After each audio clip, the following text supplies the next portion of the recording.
Hi everyone, I hope you're all well. Since we last spoke, Britain has been making history. So the United Kingdom decided to leave the European Union after a 40-year alliance. As a result of this, Britain's Prime Minister David Cameron, who was campaigning to remain in the European Union, resigned. But we also saw many of the faces and leaders of the exit campaign resign too and jump ship, such as Michael Gove, who wears Boris Johnson's armbands but forgot to blow up his own life jacket. We saw the leader of the United Kingdom Independence Party, UKIP, Nigel Farage, resign too. And you could say that with his resignation, we saw the end for the need of UKIP altogether, because ultimately what they wanted was for Britain to leave the European Union. So they've got what they wanted. But did the nation get what they want or what they need? Because in the wake of Brexit, we've seen a huge increase in racism towards Polish people, towards Romanians, towards ethnic minorities. So what the UKIP party, or you could say the Leave campaign, and their tactics of getting the vote that they wanted, they ultimately left a nation where we're not united. There's divisions within communities, within races and religions, and we need to now work on uniting that. And we have also seen history in the making, because the UK will have its first female Prime Minister since Margaret Thatcher, and Theresa May will be becoming Prime Minister of the UK on Wednesday, because David Cameron has decided to cut his term short, and we can see he's very happy about that. Thank you very much.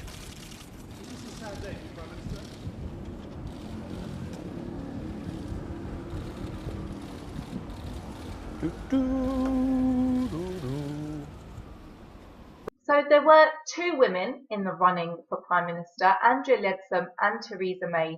But Andrea Leadsom decided to quit the running and the race for leadership for the Conservative Party after these comments. But genuinely, I feel being a mum means you have a very real stake in the future of our country, a tangible stake. You know, I mean, she possibly has nieces, nephews, lots of people, but I have children who are going to have children who will directly be a part of what happens next. Now, for me, I find it really scary that she even mentioned that she's a mother, because historically and traditionally, women have always been associated with motherhood and being confined to the domestic space and being seen as housewives. So for her to mention motherhood when it comes to a leadership race reinforces those stereotypes and makes us think, do we want a female leader who is also a mother, who's empathetic? And we think about all these characteristics associated with motherhood, when in actual fact, if it was two men running, would we question whether they have empathetic personalities and whether they are fathers, and whether that would impact them as leaders? We don't question it. So we should not have brought that dialogue and that rhetoric into conversation when it comes to women. We need to challenge those stereotypes and break those traditions and what women are traditionally seen as. And again, today in this newspaper headline, it's quite apparent that they are referring to men are under her heels, she's ruling. But to show a picture of her shoes rather than the policies and what she stands for is a step in the wrong direction, if you forgive the pun. We need to focus on the world and as a nation, what will happen with women in power, rather than looking at what they're wearing and their shoes and their heel size, because that's far more important, don't you think? So we're seeing that Theresa May will be Prime Minister. We see Nicola Sturgeon ruling Scotland. We see Angela Merkel. We may see Angela Eagle, as she has put herself forward for leader of the Labour Party. And we could see across the seas Hillary Clinton as President of the United States. What does this mean for a nation? What does it mean for the world? And what does it mean for politics? Hopefully politics will now be done differently. For example, we could see, we have that saying that With more women in power, there will be less wars. I think that's good, don't you? I just pray that we also see and hear less of that schoolboy jeering in Parliament. Order! Order! Miss Order! Order! Order! Order! Order! And wouldn't it be amazing if someone could actually speak up and get their voices heard? No, what they said, Mr. Speaker.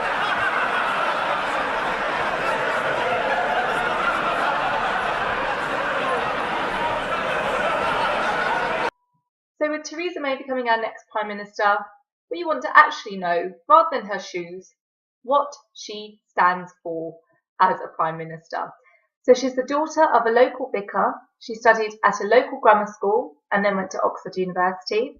Then she went to work for the Bank of England before becoming one of the longest serving Home Secretaries in history. Now you could say she's not a favourite among file and rank officers because she did cut police budgets by 20%, but this was at a time when public cuts were being made. She did, however, introduce more health services for officers at stations who were suffering from mental health illnesses, and she did give them more power to prosecute on their own when it came to things like traffic offences and the defendants didn't turn up to court.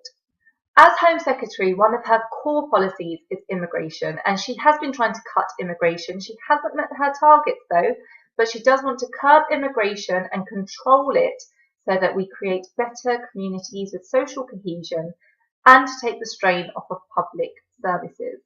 She was involved in the deportation of the radical cleric Abu Qatada. She's one of the most senior politicians to have voted in favour of same-sex marriages, and although she voted previously against the adoption by same-sex couples, she has said that today if she had the vote, she would vote in favour of it. And when it comes to women, she wants to combat domestic abuse against women, but less so for migrant women.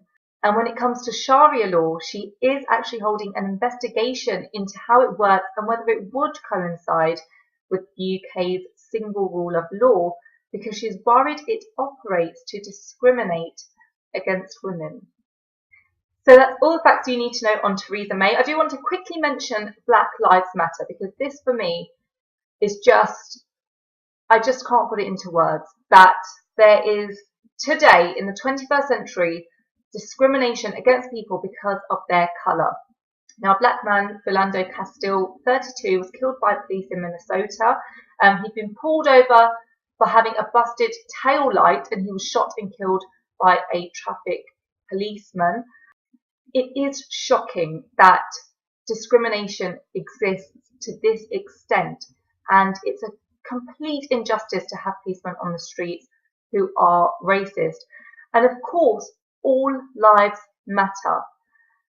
The policemen, the white policemen who were killed in the wake of Castile's death, of course that was also an injustice, but the media have really, really honed in on that rather than reporting on the institutionalized and inherent racism against black people and ethnic minorities in America. This is what needs to be addressed. We need to address the inherent racism and institutional racism in order to stop black people from being killed unjustly, to get racist police officers off the street so that justice can be served properly, and so that we don't have these protests as a result of inherent racism and injustices like the one Philando Castile faced.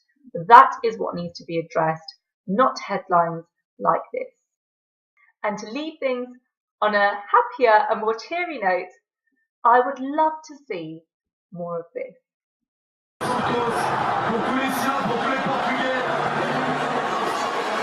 Mesdames, Messieurs, restez avec nous. Après la remise du trophée, on aura le live show ce soir. On verra la Tour Eiffel se rappeler des couleurs pour lesquelles vous avez voté. Ne bougez pas dans quelques instants, le live show.